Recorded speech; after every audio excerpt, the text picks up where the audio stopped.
Welcome in, Tiger fans, to the Tigers Den. It's a Sunday sermon edition. I'm your host, Wes Pruitt. Going to have John Sturdivant join me here momentarily. Appreciate everyone watching and listening. For those of you watching over on X and over on YouTube, we appreciate it. Welcome into the show. It's going to be a jam-packed show. We're going to go all across the Tiger campus as we get into men's and women's tennis, a dominant showing from Rifle, lockdown defense from a women's basketball team, a new era in softball that brings new opponents. Baseball 2026, speaking of opponents, has a gauntlet of opponents. We'll talk with John more about that too. Plus, football's got a new series in men's hoops as they try to regroup in the American Conference as they are struggling right now. And we'll have more to say on that as well as we got John in here. It's going to be a plate full just on the Tigers Den. But that is what a Sunday sermon should feel like. Stat storylines, a little bit of soul searching for some of the programs on the campus of the University of Memphis. When you look at it, we'll start on the courts where men's tennis just took its first punch of the season. As a couple days ago, Memphis handled Drake 5-2 in Lincoln, which when they moved to 4-0 on the year, and they looked in control in just about every phase. Doubles has been almost automatic. They taken the doubles points in every match, and then came Sunday morning where they took on Nebraska. The Tigers would fall 4-3 to Nebraska, first loss of the year. And it's not like they got run out of the building. I mean, it was a 4-3 match with three singles lines, went down to a third set.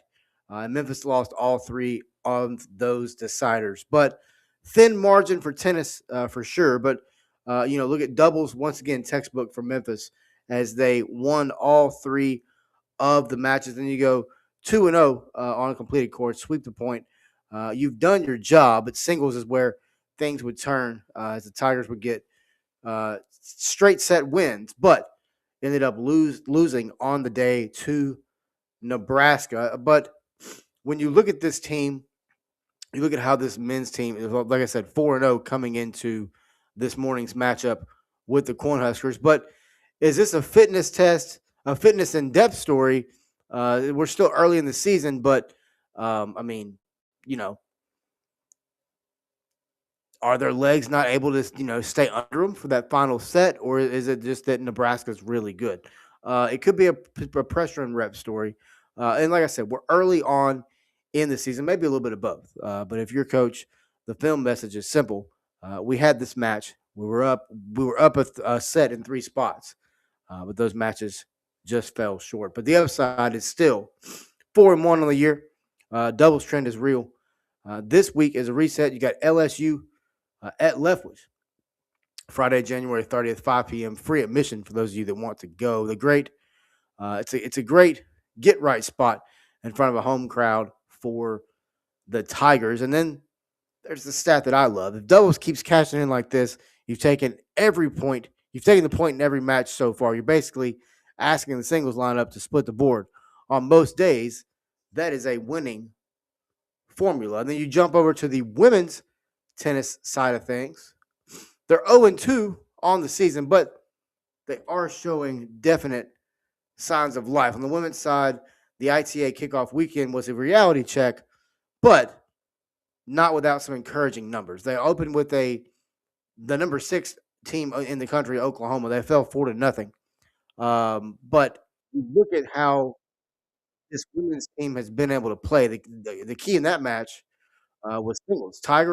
Two Tigers grabbed first set in those singles matches, but they were unfinished. Those numbers really matter. I mean, fast forward to this coming up Sunday, you've got Yale coming to town. Um, possibly, possibly get a big win over Yale, but or lost to Yale. But Memphis would fall 4-1 to Yale, close out the ICA 0-2. But you look at this men's and women's team, and they come home next. They got Illinois coming up on Friday the 30th, as men's and women's both at Leftwich this upcoming weekend, and it's free admission as well. So if I'm in that locker room, I'm telling them, look, we've seen the number 6 team in the country, we've seen Yale, we know what this level of competition looks like. Now we've got to go bring our level of competition up. You've got freshmen in Kapova that's already cashing in points. You've got a couple of teams that are doubles that are really playing really well in taking and or extending matches. Yes, you are 0-2, but you played two really good teams. Two really good teams. Let me get John Sturdivant in here real quick. 1 second. Do, do, do, do, do, do. Hang on, Johnny boy. I'll get you in there. I just gotta get the screen moved around here. All right, got John Sturdivant in here now. John, welcome in, man. We're getting ready to jump into segment 3 of the show. Talk a little bit of rifle as we're on Tiger's Den. It's a Sunday sermon edition. Welcome into the show. Hope everyone's doing well. Appreciate everyone watching and listening. If you've got comments, feel free to bring them into the show. We will bring them on air. and talk about them, break them down, all that good stuff. John, what's going on, man? Just trying to stay warm. It's frigid 15 degrees right now, and I'm sure you're enjoying this cold weather out in Fayetteville, right? Yeah, it's chilly, man. It's definitely chilly. Hopefully, you know, some new weather around the corner may help that situation. But number 5, Memphis Rifle, John. Number 5. That's right. I said number 5, Memphis Rifle. Open up the spring by beating number 19, North Georgia. They're 4,715 to 4,652, John. By the way, that's national contender numbers. But really strong performance from the Rifle team. Up next, they are home against number 11, Missouri State, and number 6, Navy. Is a two more top 15 type test for this team. Really, really strong, legit top 5. Really has, honestly, a title can be very attainable for this Rifle team. John, when you look across the campus, a lot of people don't even realize Memphis has a top 5 Rifle team. But when you look across the campus of Memphis, there's programs, and we're getting ready to keep on talking about more. But we've talked about the tennis programs. Now we've talked about Rifle. These programs still deserve mentioning. These programs still deserve attention. Yeah, man, absolutely. Just looking at the last couple of years in general regarding the rifle team, you talked about how important the rifle team has been the last couple of years, and I think not only they basically are putting a national schedule together, and that's what makes them in the top 25 year in and year out, and that's what you gotta love about the rifle.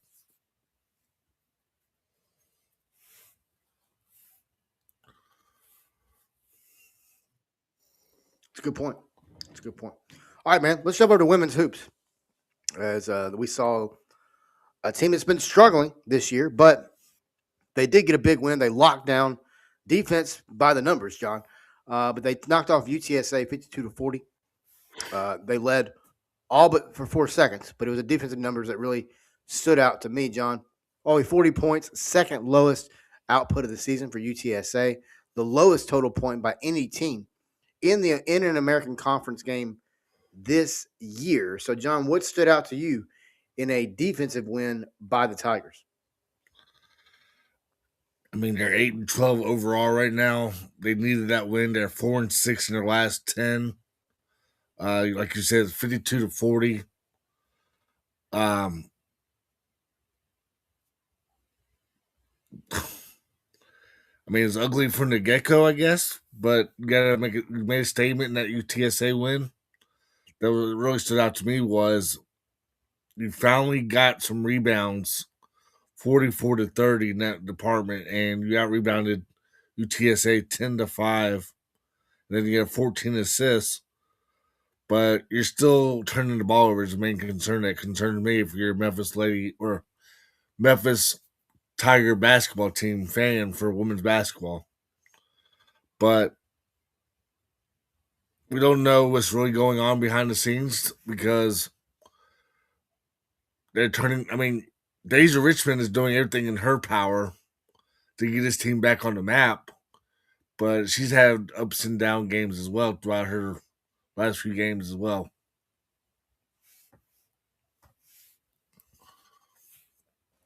Yeah, John, you were talking about rebounding. Memphis won on the glass 44-30. They now moved to 6-0 this season when they win the rebounding battle. It's a simple identity stat that Memphis has to lean into.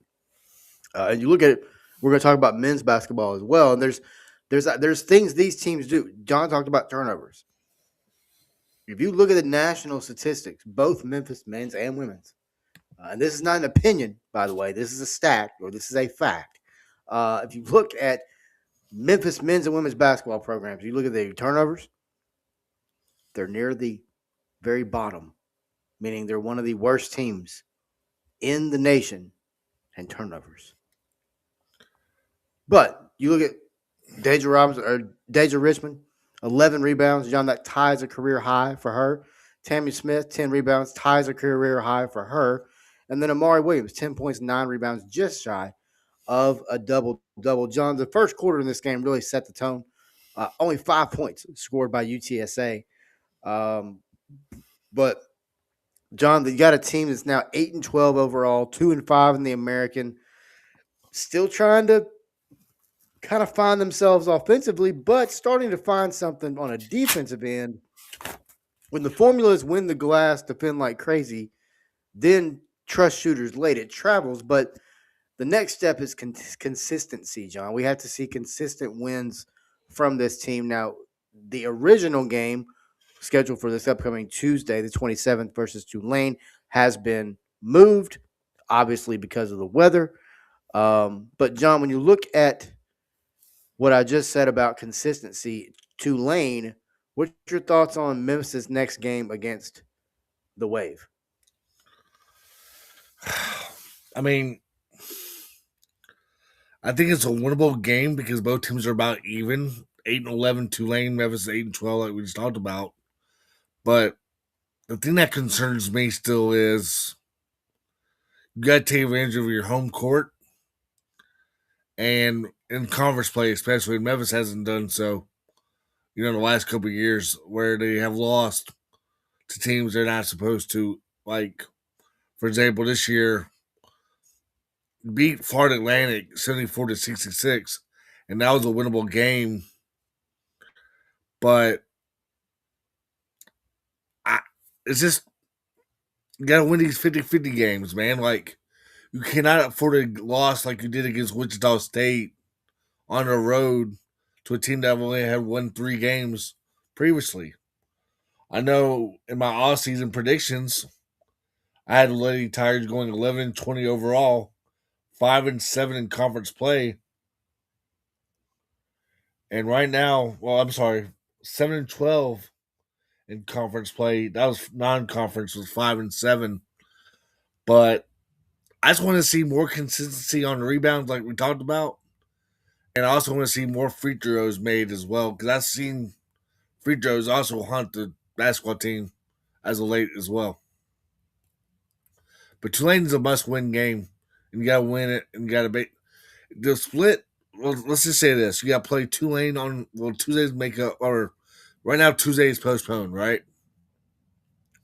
So give or take, you got to split the next 2 games, especially with a team in Tulsa that has done so well in the conference as of late too. So you got to watch out for Tulsa too. Yeah, you do. You really do. You can't sleep on Tulsa. Ask the men's basketball team if you can sleep on Tulsa. They'll quickly let you know that you can't. John, let's jump to softball real quick, man. As it's a program that as you know, I thoroughly enjoy covering this program. We've got a pretty deep history with this program.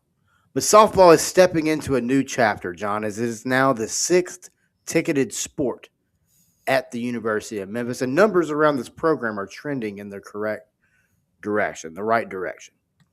But first, John, I want to start with some staff moves that recently took place. We saw Cassidy Brewer promoted to assistant coach after a year as the director of ops, the former American Athletic Conference Rookie of the Year, 2-time All-American Conference NFCAR region with stops at UCF and Florida. Then we would see Aaliyah Wooten step in as the director of ops, bringing over all Ohio Valley doubles honors, academic, all district, ITA, All American, plus admin stops at Eastern Illinois and Boston College. And then, John, on the tickets side, what's your thoughts on the tickets, John?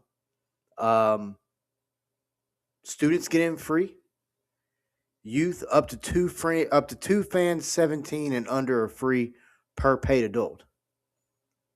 But have you looked over the other prices around this season? Yeah, I saw where the Oklahoma game is $30 to $40 as well. I seen the Ole Miss game $15. But I want to know where some of these seats like they're talking about his general mission going to be, are they going to basically put a whole bunch of bleachers in the outfield behind that outfield wall that you can already barely see, or are they going to put it down to first base lines or third base lines? I mean, I don't know how they're going to do the general mission.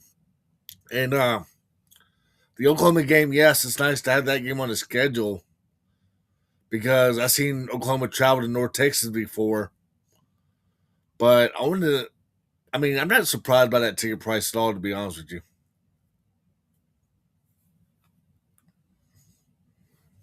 Do you think it's too steep? I mean, $30 in advance, $40 at the gate for Ole Miss, which is March 18th, by the way. Then you've got Ole Miss March 31st, $15 in advance, $20 at the gate. Single game tickets are $7. General admission in advance, $10 reserved at the gate, $5 standing room only, and everything's controlled by color coded wristbands for reserved bleachers, which makes everyone able to see who's who and who's where. So I guess there's reserved bleachers for the season ticket holders, but there's also, John, going to be a clear bag policy, which this is all across campus. Anyone that's gone to a Memphis sporting event over the last, 10 years, 15 years, maybe, if not longer, they've been doing a Yeah. clear bag policy for quite some time. Um, it's about safety, but it's also about speeding up entry, so you're in your seat for the first pitch. But on the field, season 21 of the program, season 20 of the Tiger softball complex, in year 2 under head coach Trina Prater. We'll have Coach Prater on coming up here shortly as we get her right back into the Tigers Den to talk to her again about her second season. But I mean, under her in 2025, John, let me go over some couple little nuggets of information. Once again, folks, not an opinion. These are facts here. Highest win total since 2019, most conference wins since 2018, first AAC tournament win since 2018. They also returned 13 players, which includes hitters Neely Taylor and Kennedy Simeon, both who batted over 300 last year. Plus, you bring back pitchers Riley Dugar, Jericho Tate, and Tanaya Brown, with Dugar returning leader in wins. John, you look at the additions. What's your thoughts on the additions to this roster? And let me ask you this: we talked a lot last year about how was Coach Prater going to attack in her first class. So let's have a little bit of a conversation on the softball program for a minute, John, if you don't mind. It's a program that I'm looking forward to year 2 under Prater, but nice additions. But how do you think she did, John? How do you think she did in recruiting? And then we'll get into your thoughts on scheduling. yeah, on the recruiting part of it, I thought she did the very best that she could regarding the transfer portal and in the high school ranks. We know it's only year 2 with her, so we know she's done everything in her part by going, well, her and her staff, I might add, her and her staff are advertising where they're actually recruiting, where they're going during the summertime, where they're going. And I thought they did a great job in the off season by promoting themselves in general where they're going, and also on grabbing some of these players in general, because I think these mega camps have also helped the softball program where they not only showcase the Memphis talent, but also the Memphis talent surrounding areas as well. And I think that's what you pretty much got to do if you want to compete with the North Texas, the Wichita States, the South Floridas, and then on top of that, the Florida Atlantics of the world, because we know those teams usually go to the NCAA tournament year in, year out as well. So I think she's done a pretty well job recruiting in year 2. I know the pitching is going to get there eventually, where she's going to get some players in for pitching, because we know that they need some arms for that, right? Because the ERA kind of hurt them the last couple of games in the last season. But I think she's done a very well job in year 2 so far. Yeah, I think she did an incredible job. She brought in 4 freshmen, 8 transfers. The transfers were headlined by Iowa transfer Maya Clark, UCF transfer, Deanna Cunningham, And then speaking of freshmen, Avery Stutz, that gives you legitimate depth. When you look at the scheduling, um, home games, right? You want to draw people in, John. You got the 901 Classic, you got the Blue City Invitational. Those are two staples of this softball schedule every year. I love that they do that, and they continue to do that. But then you've got in conference, you've got South Florida, you've got East Carolina, you've got Tulsa, North Texas, Florida Atlantic, all powerhouse programs coming into town. Then you've got Ole Miss, then you've got Oklahoma, and hopefully it's a home and home. So hopefully you go to Oklahoma, hopefully you go to Ole Miss. You get the opportunity to go play inside those venues, experience those road games, and see what you can do to make some noise. But this is the first time that the program has been treated like a ticketed event operation. And John, when the on-field trajectory and business model are both trending up, that usually signals a program is on the rise. And I tell you,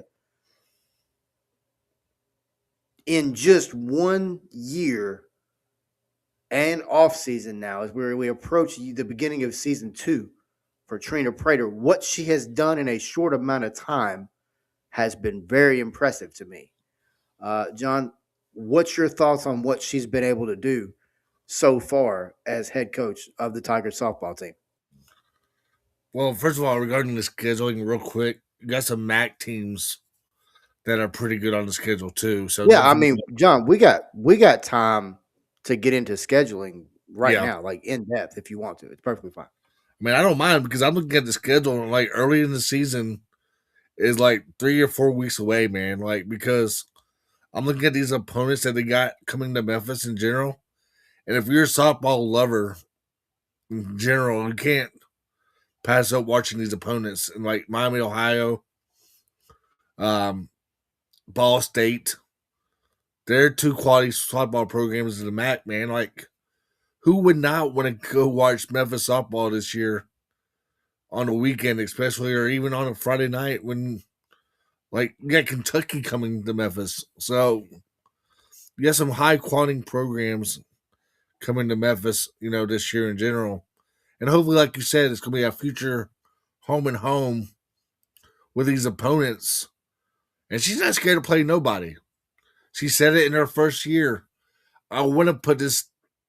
I want to put an NCAA tournament schedule together, and she's playing LSU also, so she ain't afraid to play nobody in general regarding the schedule this year. No, and I mean you look at the schedule she's put together, and then you look at the roster that she's been able to not only keep around but then add to. And we're going to get into baseball in a minute too, but also appreciate everyone commenting. We've got some comments over in the comment section. We're going to get to that when we get to the mailbag towards the end of the show. But appreciate everyone tuning in. Sunday sermon edition of the Tigers Den. But right now we're talking Tiger softball schedule. We're talking Tiger softball. John's got a great point. Season's right around the corner. But when you look at this team, John, and you look at how they've been able, how Coach Prater has been able to build, but build the right way, build the culture the right way, build the players up the right way. You look talking about pitching, John. You look at last year. You look at how, for example, Riley. You look at Riley in the entire time she's been at Memphis. If something started going wrong, you immediately knew she was going to be in trouble. I talked about this last season. We talked about this with Coach Prater before the season. We talked about it during the season, as a matter of fact, if you remember. Uh-huh. But the way she was able to build herself up throughout the year, you saw it in that American Athletic Conference tournament. Don't forget, Memphis had a win in that conference tournament. But you saw how the fight, she didn't stop.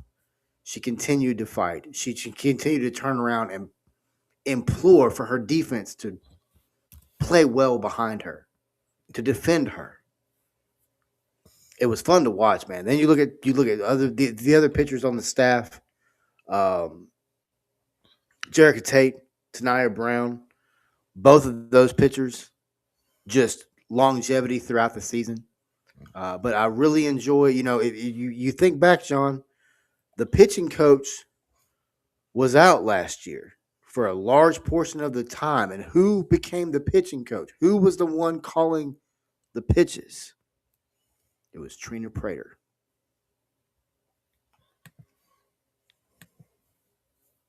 This pitching staff, they took a they took a major step forward in 2025, man.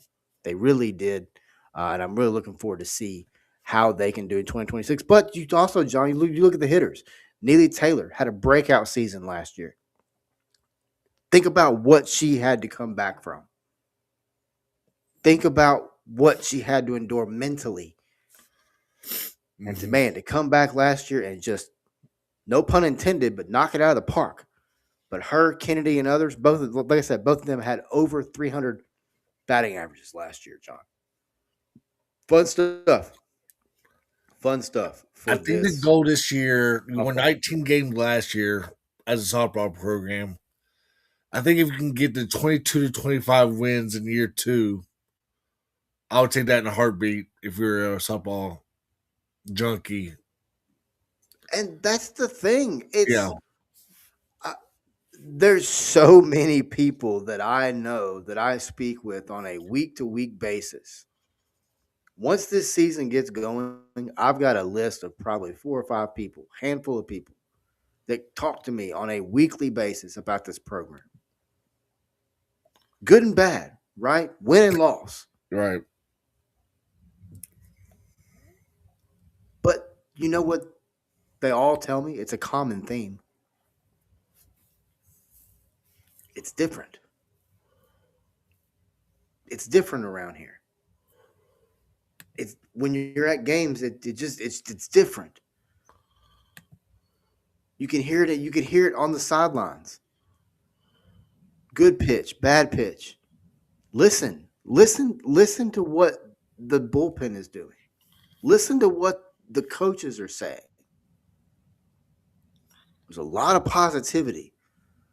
There's a lot of hope being put in, being built in. There's a lot of belief because,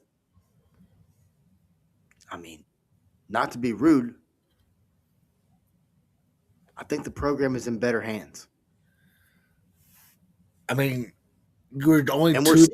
Yeah, I was gonna say you're only 2-3 players last year that were injured away from a 20+ win season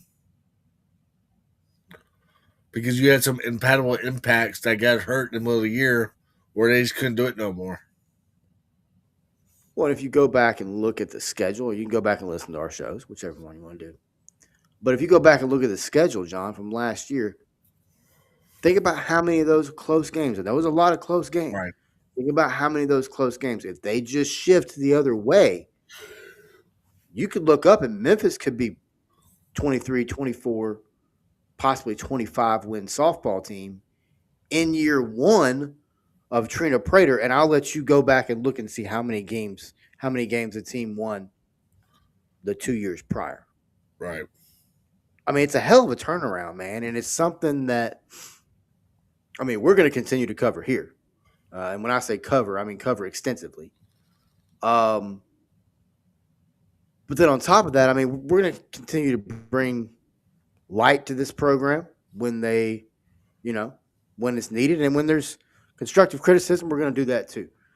But John, as we wrap up the first portion of the show here, Sunday sermon, we've hit tennis, rifle, women's hoops, and softball. But we'll now move to some, well, I think it's 3 humongous storylines on campus right now. And that's baseball's 2026 slate, which I think is, honestly, it's brutal. A new home and home series in football that I want to talk about. And I also want to talk about some additions.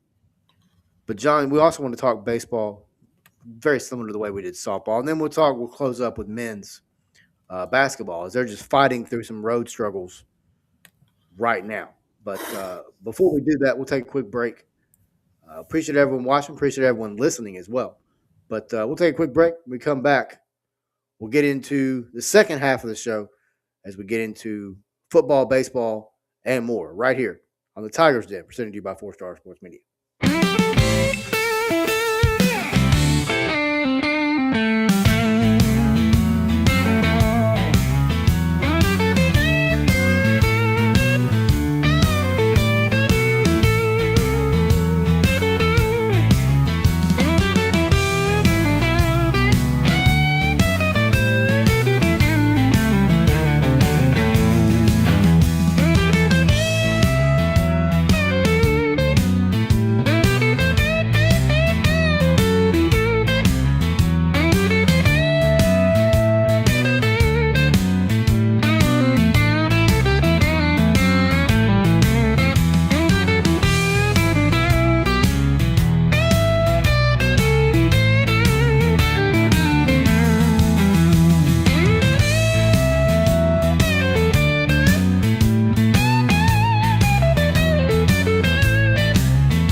What do you guys want to talk about? Well, Cody, what I would like to talk about is Memphis baseball.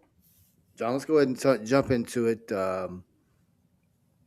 I like the schedule. We've got some preseason respect that we're going to talk about as well. As Memphis baseball comes in the 2026 with 2 preseason all AAC selections and a schedule that looks like a postseason resume just in itself.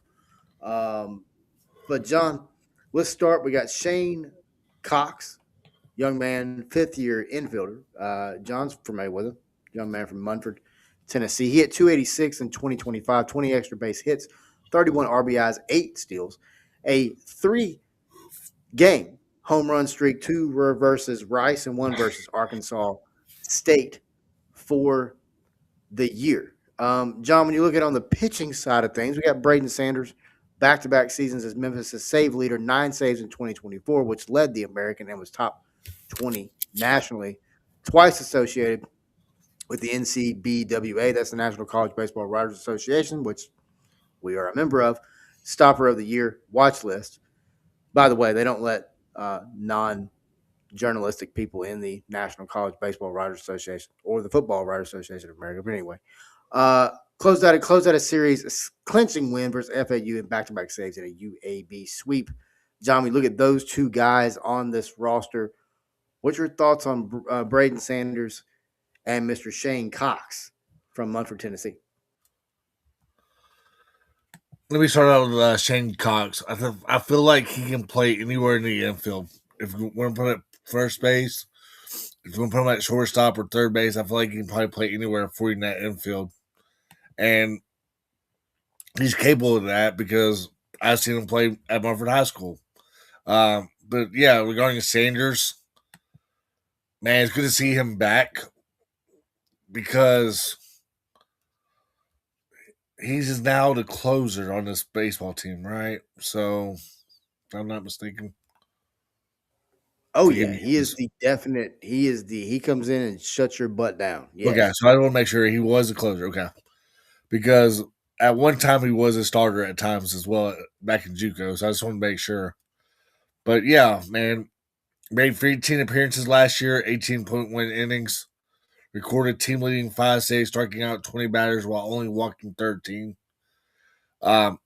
Yeah, man, he was the top junior in his class in 2024, and I feel like this is the year he might be a 2 inning guy for you as a closer role. I mean, we saw a little bit of that last year toward the end of the season where he came in the 8th inning out of trouble and excuse me, and got out of that jam. So don't be surprised if we do see Sanders in the 8th inning a little bit this year in general, too. Yeah, I think when you look at Braden and you look at the job he's done the last 2 seasons, I mean, he's been the save leader the last 2 years. And I mean, he is, to your point, John, there was times last season and the year prior where it may not have been a quote unquote save situation, but it was a situation to where, hey, the game's close. We need a guy to come in and shut this team down offensively. You know, bats are going, bats are hot for Memphis. Offense is rolling. You need a baseball situation, right? Situational baseball. You need to come in and shut this team down. You know, their 2, 3, and 4 hitter is up to bat, right? Braden comes in. He's able to do that. Memphis gets the win. Well, he doesn't get the save necessarily. You know what I'm saying? But he comes in and he plays his role. If he can come in again, be the stopper of the year that he's been the last 2 years. The guys that you want to trust in tight situations. But John, you look at the 2026 slate, 55 games on the slate, 31 of those are at FedEx Park, Averon, Fogelman Field. By the way, you have to say that all the way through. More than 2/3 of non-conference matchups against teams that have won or played for league titles, reached regional finals, or made the College World Series. 12 of those games, John, versus 2025 regional teams, 4 games versus super regional teams. So I want to start there. Before we get into opponents, let's just start with generic numbers here. By the way, these are facts, not opinions. 12 games versus 2025 NCAA regional teams, 4 games versus super regional teams. John, you look at the schedule, you look at Matt Reiser. This is a team that really we need to see wins compiled. But damn, what a schedule he put together, John. I tell you, a lot of times when you look at the schedule, it'll tell you what the nation feels about your head coach. And based on this schedule, I believe he's very well respected across this country. What's your thoughts on that? What I just had to say there, John? I know he's 45-65 at Memphis, but his resume speaks for itself. Playing career was at Tulane and Pearl River Community College, but his coaching career was a Tulane assistant, Southeastern Louisiana assistant. And then he's got his first head coaching gig in 2014 to 2023 at Southeastern Louisiana. And he's been at Memphis ever since 2024. So I can say he's very well respected because look how well he turned around Southeastern Louisiana by playing the top-notch teams over there, by playing the LSUs on a weekday series, by playing the other SEC teams as well in the midweek. So I feel like this is year 3. So now is the time to put the schedule together if you're Matt Reiser, because the goal right now is to get yourself better, to beat the Tulanes, to beat the East Carolinas, to beat the Wichita States, to beat the teams on the road that you're not supposed to, because you want to put a schedule like this to get you ready for those top-notch teams in the American by going into their environments as well. Is second to none in the American as well. I might add that. But he wants to take Memphis to the NCAA tournament in year 3, hopefully. And I think this is the year, if they can finish in the top 3 and somehow in the American this year with this schedule under Matt Reiser, I'll say that's quite an accomplishment because he wants them to get back to the NCAA tournament. What hurts Memphis is, though, they cannot afford a bad loss in midweek series like they have done in years past. They can't lose to a UT Martin. They can't lose to Arkansas Little Rock because the RPI for those teams are sometimes in the anywhere from the 150 to 250 range. So they're going to have to win these midweek series. I know sometimes you might want to not pitch one of your best pitchers, but sometimes in this case, you might have to. I know it's a midweek series, but you might have to start like a Sanders for like 2 innings or so and see how he does. Just get him a few innings in before a key series on the weekend against like a Tulane or East Carolina. Yeah. You talked about the opponents, John. They include Toledo, Little Rock, you just talked about, Louisiana Tech, Ohio State, Jacksonville State, Lipscomb, UAPB, Eastern Illinois, Ole Miss, Missouri State, Florida Atlantic, Missouri Valley State, Rice, Mississippi State, UAB, Murray State, MTSU, and Charlotte, just to name a few. But the The one that American play stands out features is Missouri State, do by what the now? way, for me. Do what? Sorry. I was saying the one that stands out to me on the non-conference schedule is the Missouri State series on the weekend. You've seen it how Missouri State is, so don't ask any questions about Missouri State because you have seen them up close and personal the last couple of years, where they can surprise some people. Oh yeah, seen them very up close and personal. Uh, the American play features home series versus East Carolina UTSA, both fresh off deep postseason runs. The AAC tournament is set for May 19th through 24th in Clearwater, Florida. John, you get a ticket side, season ticket packages for all 31 home games, $99 plus fees. It's pretty cheap. 31 home games, $100. It's not bad. Kids 17 and under are free and general admission all season long. The schedule is intentionally brutal. It either beats you up or builds you up for a run for potentially a league title. Like John said, you can make a run in the American. And we have seen in years past, if you make a run in the American, you can make national noise across college baseball. You just John, got let's jump over. real quick, Go ahead. Wes. Yeah. Another key fact is Matt Reiser is like a few weeks away from not hiring a hitting coach as well. So that's another big sign they gotta watch out for in the next couple weeks. Are you gonna basically promote somebody already on staff? I mean, you're 2-3 weeks away from a season. So I don't I've been trying to reach out to people myself and I'm sure you have too, but it's close, man. We gotta find out who's our hitting coach. Yeah, because that's a position that you have to lock in someone.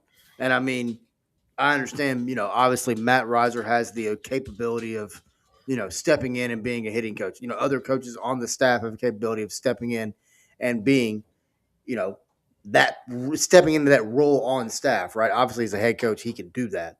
But to your point, you've got to find someone, get them in that role, and get them inundated in the team. But more importantly, you got to get the players used to him, right? I mean, a hitting coach is a very important role on a baseball staff. John, let's jump over to football. I want to talk a couple things. Okay, I want to talk UNLV series, and then I want to talk a big picture message. So far, okay.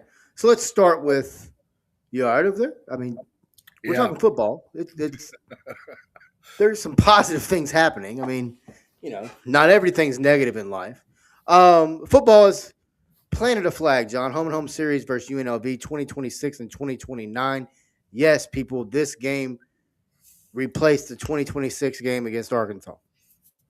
Arkansas went to the 9-game series, conference schedule. There's nothing if you listen to us, we told you it's coming 3 years ago. But anyway, so Memphis has replaced that game. They'll still play Arkansas 2 more times scheduled. But Memphis goes to Nevada this upcoming August to open a new era under Charles Huff. Then UNLV will return the trip back to Memphis in mid-September of 2029. John, UNLV has been one of the most successful group of 6 programs lately, 30 wins in a Mountain West Conference Championship over the last 3 seasons. But for Memphis, John, I think it fits a theme that I think we may see under Coach Huff, and that is scheduling bold. What's your thoughts on that? Okay, you're breaking up a little bit regarding Coach Huff at the end. Oh, I just said I think it's a theme for what we're going to see under Coach Huff, and that is to schedule boldly. I mean, I'm in favor of scheduling the Mountain West opponents first of all, or is it the Pac 2 or whatever you want to call it, Pac 7, right? They're in Mountain West. Yeah, so I'll just kind of be sarcastic a little bit over there with the West Coast bias regarding that, but yeah, the Mountain West, I'm okay with it because think about it, man. You got the Boise series. You already played at Boise in 2026. You had Boise come here a couple years ago with Alvin Gentry. So I mean, and then on top of that, you're playing in an NFL stadium in week 0. You're playing where the Raiders play in Allegiant Stadium. So I also want to give credit to Dan Mullen and his athletic department team as well for putting that game together too. Because think about it, man. If Dan Mullen did not come here when he was doing the ESPN game and seen the Memphis facilities and talked to the administration at Memphis, would Dan Mullen or if the UNLV still scheduled at home and home with Memphis? I think so. Just because I think the Mountain West is a good partner with the American regarding scheduling. We have seen South Florida play Boise. We have seen Memphis play Boise. So why not have a series with UNLV? Yes, the first game is in 2026, and then next couple years after that it's in 2029. But you gotta be okay with the Mountain West matchups. So if anybody wants to bash the scheduling, in general, it's just hard to find games right now regarding quality opponents because nobody wants to do a home and home with you that much anymore because they're scared to go to your home field and lose a game like that. So why not schedule a game with the Mountain West opponent? Why not schedule with the team in the MAC later on down the field too? So UNLV, I'm happy for it. Yeah, I wish it was Oh, another year at UNLV because I was thinking about doing Boise this year, but time will tell regarding that. I tell you what, man, I absolutely love it. I think when you look at the game, it makes an immediate statement that, hey, Memphis is going to keep punching up on their schedule. We're going to keep elevating not only our players and the environments that they play in and the experience that they get, but we're also going to continue to elevate the destinations that we give our fans, the destinations, the environments that we allow our fans to go travel to. And then at the same time, we give our fans the gift, and yes, it is a gift, it is a privilege. We give the fans the return of, hey, you get to welcome those same fans that you traveled out to see, those same fans that you traveled out to see what their football stadiums was like. They get to return the favor and get to tell the country, hey, we not only saw Memphis come to us, but we got to go to them. And this program is continuing to punch up. I think it's massive for the program. I think it's something that if you're a Memphis fan, if you're somebody that's followed the Tigers, and it's somebody that you've seen firsthand the scheduling struggles that this program has gone through, continue to schedule the UNLVs of the world, continue to schedule the Boise States of the world. Go to the Big 12, go to the ACC, go to the MAC, go to the Pac-2, Pac-12, whatever it's called now. Because guess what? The main 4 conferences in the country have all set a rule that says, hey, we're going to play 9 games, but the other rule is the one other game has to go against one of the other conferences. So that's essentially 10 conference games for those teams. That only leaves 2 games left, John. And I can promise you, they're not going to go try to find the best group of 5, group of 6 team to put in those slots. So if you're a team like Memphis, if you're a team like UNLV, it's smart scheduling, and it's a great way, I think, to open the Charles Huff era. And John, speaking of the Charles Huff era, you and I hadn't really had a chance to really dive into to tackle, quote unquote, everything that's transpired so far. So we've seen a bunch of staff moves, right? We've seen a bunch of player additions. And now everything's kind of, I guess you could say, slowing down some. But, and I mean, we put an article out saying, you can quote unquote huff all you want, but he's the head football coach, right? It's a play on his name, by the way, people. But John, when you look at Charles Huff, you look at the staff he's built, the staff he's put together, as well as the roster that's been compiled. With the new rules of the one-time transfer portal, with the, freedom of movement, things of that nature, but also with NIL and rev share. By the way, those are separate. But with these things in place, I think Charles Huff has the resources to continue to make Memphis a good football team, a great football team, potentially a college football playoff football team. But what's your thoughts on Huff and what he's done so far with staff and with roster additions? Wow. 52 players at last check either have came from the portal or signed with the University of Memphis. So you only got 20 something to go from last year, right? So 52 players at last check. I mean, Coach Huff is getting players from big programs, man. He got players from Syracuse. He got players from other D1 schools, just to name a few. And I feel like these players can basically make an impact for a program like this right away. Regarding his staff, yeah, you got already lost a defense coordinator, but you got a new defense coordinator that quick. And I'm pretty impressed by the hire that he had because of the experience that he's got at the D1 level. And then you got some local ties. You got Ronnie Salisbury, the director over there with the football program, doing a great job so far up to date. And then you got Ronnie Salisbury Jr., his son, coming over as a defense analyst. And then, of course, you got Dominic Bowman, who has been the defensive back coach and corner coach over the last couple of years under Huff. So to bring the Memphis mentality back and try to keep the local players hopefully home is the goal next couple of years because that's what he wants to do.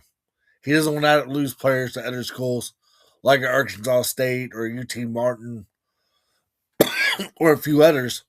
He wants to keep the local talent home. And so far, 52 players like we just talked about is quite an accomplishment for so far with Coach Huff, in my book. I agree. I think it's been a great hire thus far. And you talked about it. I mean, yes, every coach wants to put the proverbial quote unquote fence around the city that they're in, right? It's tough to do in Memphis. I'll be honest with you, it's impossible to do in the city of Memphis. Because facts be facts, John. Not every kid wants to be a Tiger. And that's not a dig at Memphis. Right? There's nothing that's not disrespect at all towards the program. It's just a simple fact. But the ones that do, you want to try to get as many of those to stay home as you can. I'm not saying you need a whole roster of Memphis players. That's not what I'm saying. What I'm saying is you want to keep a good base of your roster from the area. And whether that's directly in the city of Memphis, great. Whether that's Munford, whether that's, Milan, whether that's Middleton, whether that's Bolivar, Fayette County, North Mississippi, it's all still Memphis area. And to John's point, bringing in guys like the Salisburys, bringing in guys like Bowman, these are all very strategic and very smart moves by Charles Huff. Very smart moves. John, before we go to basketball, you got anything else on football? No, also, you hired an Old Dominion offense coordinator that has a fast-paced offense like he did at Old Dominion. And also, I feel like we have seen Huff at times do a high-speed offense. He wants to be the same tempo as in South Florida when they had Alex Goes as the head coach. That is the goal at Memphis. He wants to basically try to get teams to not substitute and get tired on defense. I think that's another reason that you see all these D1 players come to Huff as well. So I might want to just add that to it as well.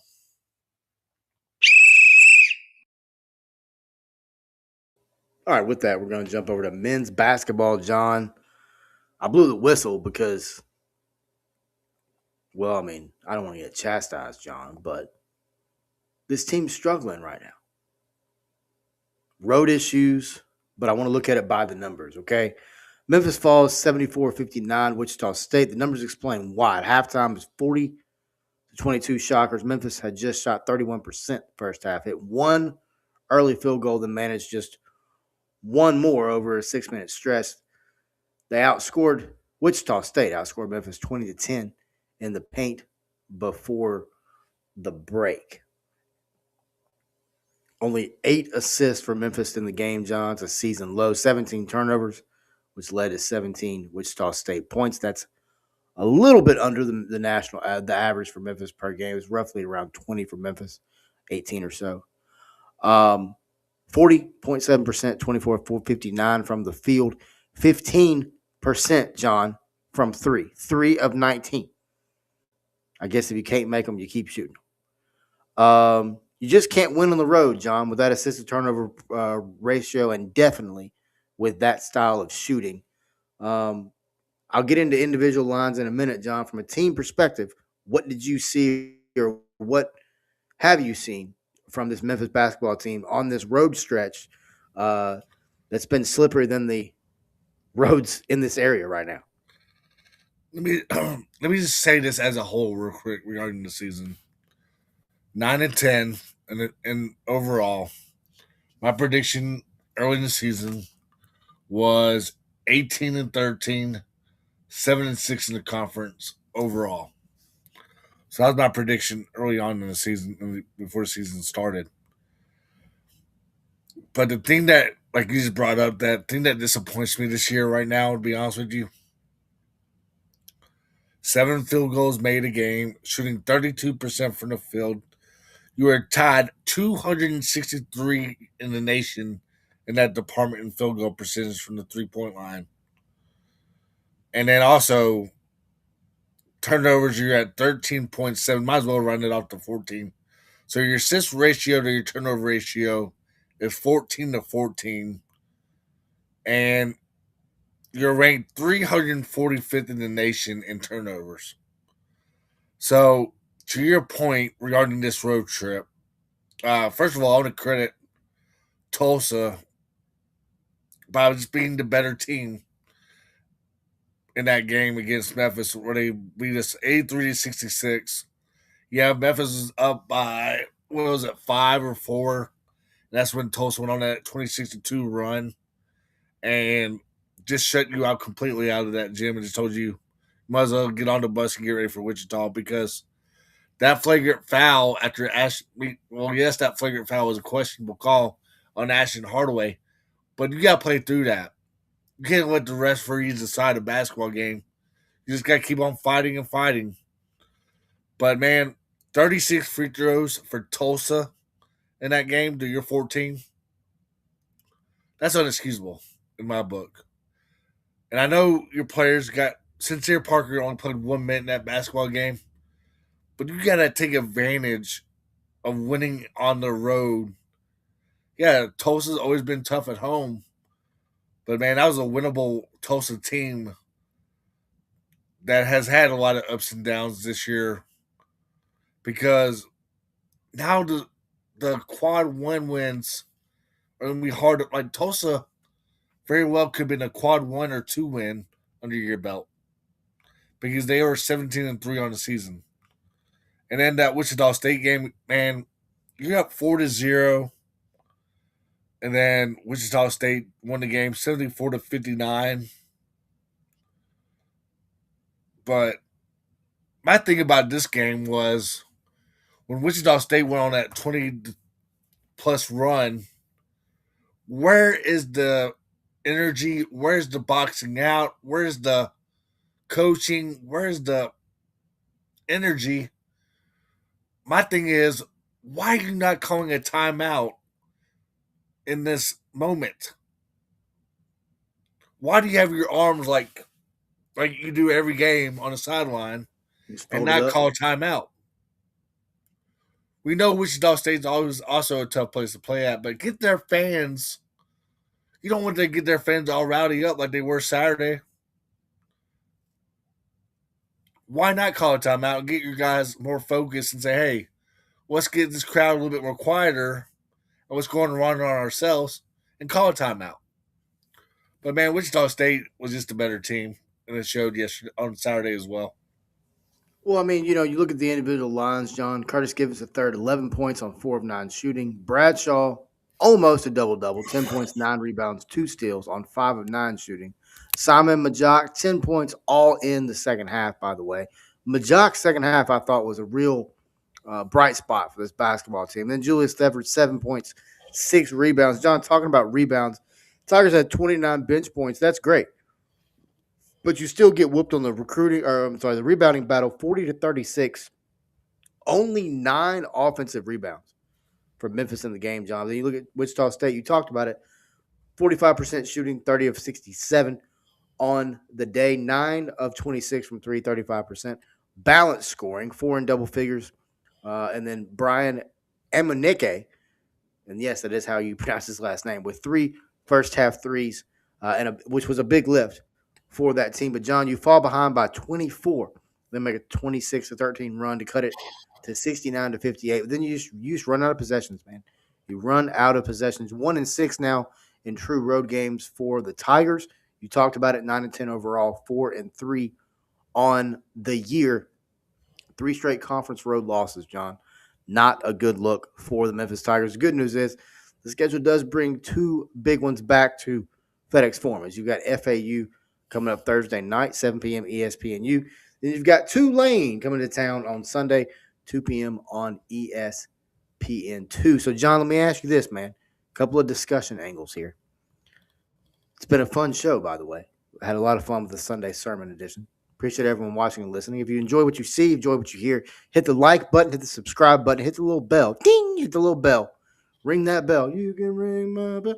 Yeah, hit that bell. That way you know that we're on live. John, quick couple of discussion angles for you, man. So we've seen Penny just completely tweak lineups all year long. I believe he's had now, 11 or 12 different 15, lineups this season. it feels like. Yeah, exactly. Do you continue to tweak the lineups? Do you change tempo? Or is it simply about valuing the ball and trusting offense to come if the defense can hold? I mean, God. I mean, if you don't have a starting lineup by now, you might as well just keep on doing whatever you can to make something work. Because you're 19 games in, you got like 15 games left in the regular season. You might as well just see what else can work. Just keep on trying to see what else can work.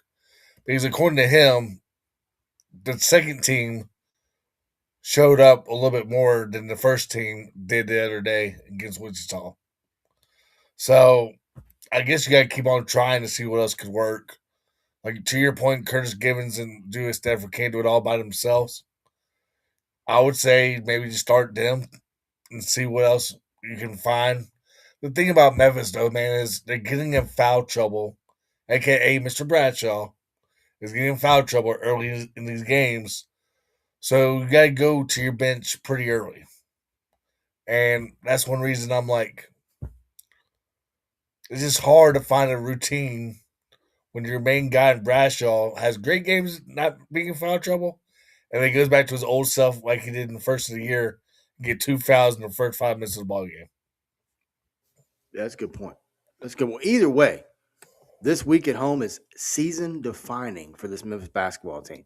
You got to win both, and I hate to. You've got to win both. They're both must wins. And when's the last time we've talked about Memphis in late January, almost early February, needing must wins against Florida Atlantic and Tulane? But if you can hold serve, you're right back in the top half of the league race. But John, if you don't,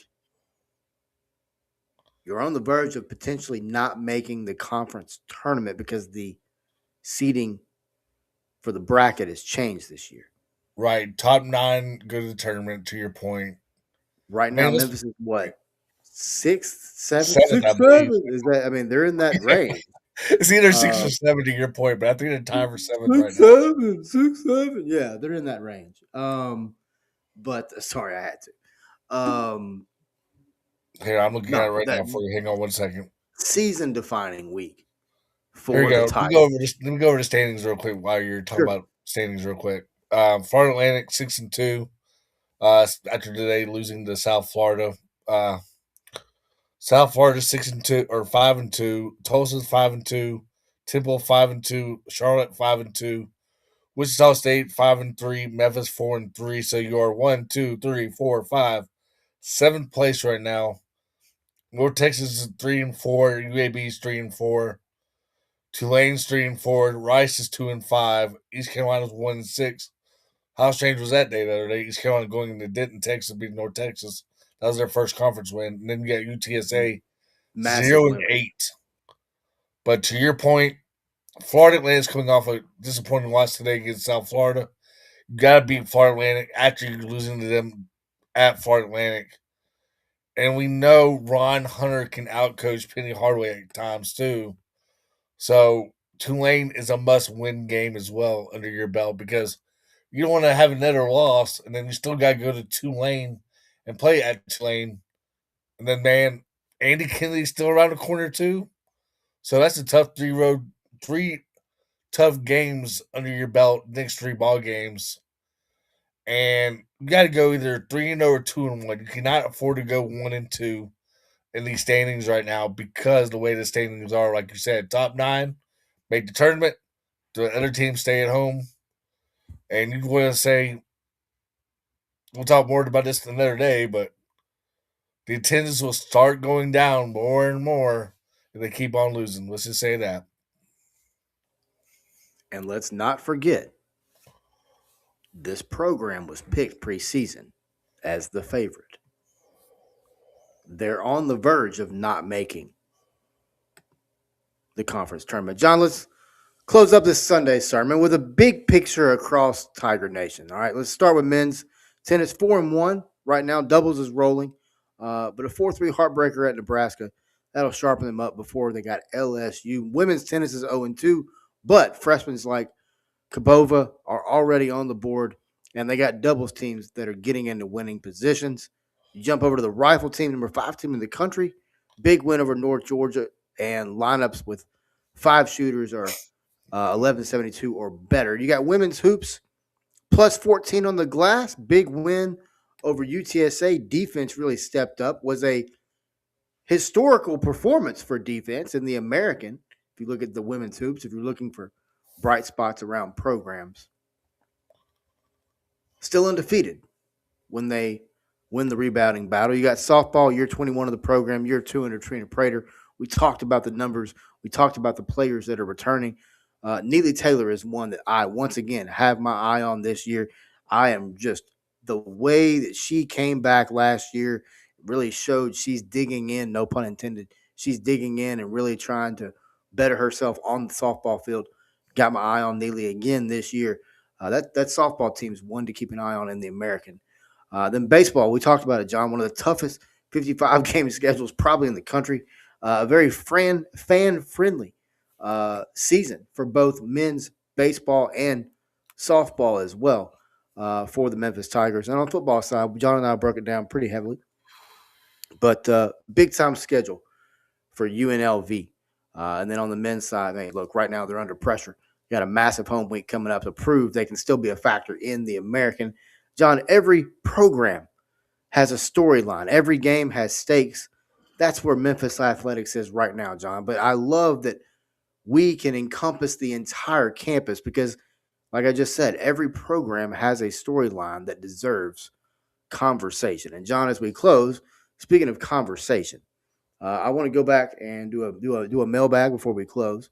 Brandon Pipkin's watching, and he says, quote, Ed Scott has decisions to make with the men's and women's basketball teams, need major head coaching changes. Now, I mean, it's crazy, but Oh, brother, this guy stinks! I mean,